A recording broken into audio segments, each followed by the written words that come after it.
සුබ දවසක් කියලා පිළිගන්නවා සියලුම දෙනා මගේ channel එකට බොහොමත්ම ආදරෙන්. අද හදන්න යන්නේ ගොඩාක් ලංකාව අය ආදරය කරන රෙසිපි එකක්. ඒ තමයි වම්බුටු මෝජු. දානේ ගෙදරකට මඟුල් ගෙදරකට නැතුවම බැරි රෙසිපි එකක් තමයි වම්බුටු මෝජු. මේක හදන්නේ කොහොමද කියලා අපි බලමු. ඊට කලින් ඔයා මගේ වීඩියෝස් බලන්න යද නම් ඔයා මගේ වීඩියෝස් වලට කැමති නම් මාව සබස්ක්‍රයිබ් කරගෙන එකතු වෙන්න. ඒ වගේම මගේ වීඩියෝ එකක් දාපු සැනින් ඔයාට බලන්න නම් බෙල් අයිකන් එකත් ක්ලික් කරලා එකතු වෙන්න කියලා බොහොමත්ම ආදරෙන් ඉල්ලා සිටිනවා. අපි බලමු කොහොමද හදන්නේ කියලා. මම මේක හදන්න යන්නේ වම්බුටු කිලෝ එකකින්. අපි දානවා වම්බුටු කිලෝ එකක් ගන්න නම් වම්බුටු කිලෝ එකමාරක් එහෙම නැත්නම් 1 ග්‍රෑම් 250ක් 300ක් ගන්න ඕන. මම වම්බුටු කපාපු කිලෝ එකක් ගැන රෙසිපි එකක් තමයි ඔයාලට කියන්නේ. මම ඊට වඩා පොඩ්ඩක් වැඩියෙන් අරගෙන තියෙනවා. කිලෝ එක රෙසිපි එක මම ඩිස්ක්‍රිප්ෂන් එකේ දාලා තියෙනවා. ඔයාලට එතනින් ඔක්කොම දේවල් ටික ගන්න පුළුවන්. ඉස්සෙල්ලාම වම්බුටු ටික හොදලා හොඳට පිහදාලා තමයි මම අරගෙන තියෙන්නේ. සමහර අය කපලත් හොදනවා. ඒක කමක් නෑ. හැබැයි කපලා හොදන්න නැතුව හදනවා නම් අපිට බදින්න හරි පහසුයි. මොකද වතුර ගතිය අඩු හින්දා මේ තියෙන්නේ අපි කුඩාවටම නෙමෙයි සාමාන්‍ය ප්‍රමාණයෙන් කපාගත්ත වම්බුටු ටික කුඩාවටම කැපුවාම ඒක බදිද්දි ගොඩාක් චූටි වෙනවා. එහෙනම් සාමාන්‍ය ප්‍රමාණයට කපා ගන්න. ඒකට කහ කුඩු තේ හැන්දක් එකතු කරලා ඒක හොඳට මික්ස් කර ගන්නවා. හැම තැනම තැවරෙන විදියට මික්ස් කර ගන්නවා. මේක කහ නොදා වුණත් බදින්න පුළුවන් ප්‍රශ්නයක් නැහැ. කහ දැම්මම ලස්සන පාටක් එනවා. ඒකයි කහ දාගත්තේ. අමු මිරිස් වලින් ග්‍රෑම් 250ක් ගන්න. 250ක් අරගෙන ඒක හොඳට සෝදලා වතුර ඉවත් වෙනකම් මද පවන වේල ගත්තත් කමක් නැහැ. එහෙම නැත්නම් හොඳ රෙදි කෑල්ලක් අරගෙන වතුර ටික පිහලා ගත්තත් කමක් නැහැ. මේ වීඩියෝ එකේ පෙනෙන ආකාරයට අපි මිරිස් ටික කපා ගන්න ඕන. මේ තියෙන්නේ අපි කපාගත්තු සියලුම මිරිස් ටික. ඒ වගේම පොඩි ලුණු ග්‍රෑම් 250කුත් ඒ විදිහටම දෙපැත්ත කපලා සුද්ධ කර ගන්න ඕන.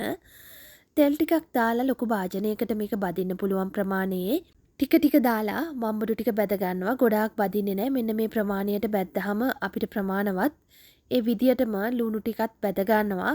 මේක සමහර අය අමුවෙන් වගේ කන්න කැමති. ඒ වගේ කැමති අයට භාජනයට දාලා විනාඩියක් විතර බැදගත්තට පස්සේ දාන්න. මම චුට්ටක් ඊට වඩා බැදගත්තා. ඒ වගේම මිරිසුත් අමුවෙන් වගේ ගන්න කැමති නම් බදින්න වෙලාව අඩු කරගන්න. මම ඊට වඩා පොඩි වෙලාවක් බැදලා සාමාන්‍ය ප්‍රමාණයට බැදගෙන තියෙනවා. ඊට පස්සේ මේ තියෙන්නේ අපි බැදගත්තු වම්බුටු මිරිස් සහ ලුණු. ඔබට අවශ්‍ය නම් මේ වෙලාවේ හාල් මැස්ස 250කුත් බැදලා දාගන්න පුළුවන්.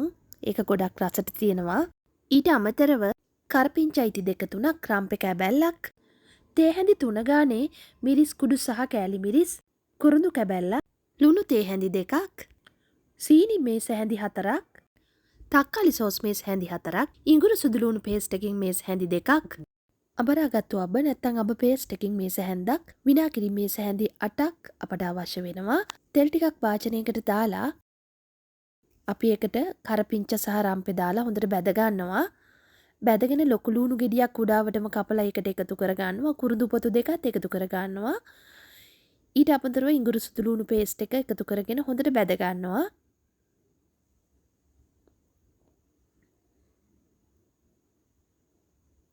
මේක ටිකක් රන්වන් පැහැ වුණාට පස්සේ මිරිස් කුඩු සහ කෑලි මිරිස් එකතු කර ගන්නවා. එකතු කරගෙන අපි නැවතත් බැද ගන්නවා.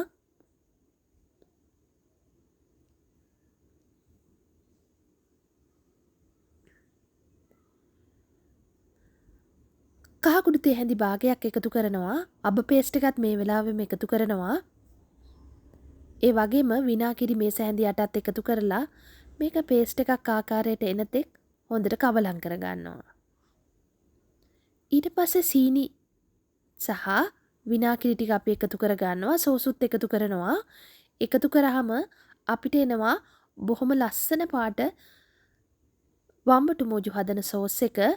ලුණුත් අපි තේ හැඳි 2ක් එහෙම නැත්නම් තේ හැඳි 1මාරක් ඔයාගේ රස අනුව එකතු කරගන්න.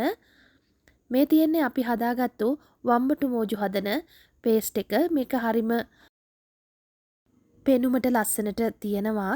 ඒ වගේම හොඳ සුවඳකුත් එනවා මේ වෙලාවේ. දැන් අපි කලින් බැදගත්තු වම්බටු ටික මේ මිශ්‍රණයට එකතු කර ගන්නවා. කලින් මිශ්‍රණය අපි විනාඩි 2-3ක් කුක් කරගත්තට පස්සේ තමයි මේක අපි දාගන්නේ.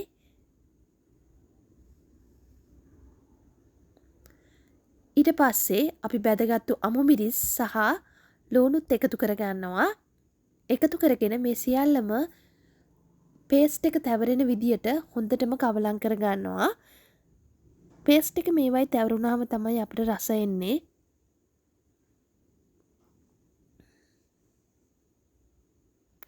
මේ වම්බටු මෝජුව අපිට ඕනම උත්සව අවස්ථාවලට එහෙම නැත්නම් ගෙදර අමුත් එක්කෙන වෙලාවට ඔයාලට කන්න කැමති ඕනම වෙලාවක හදාගන්න පුළුවන්.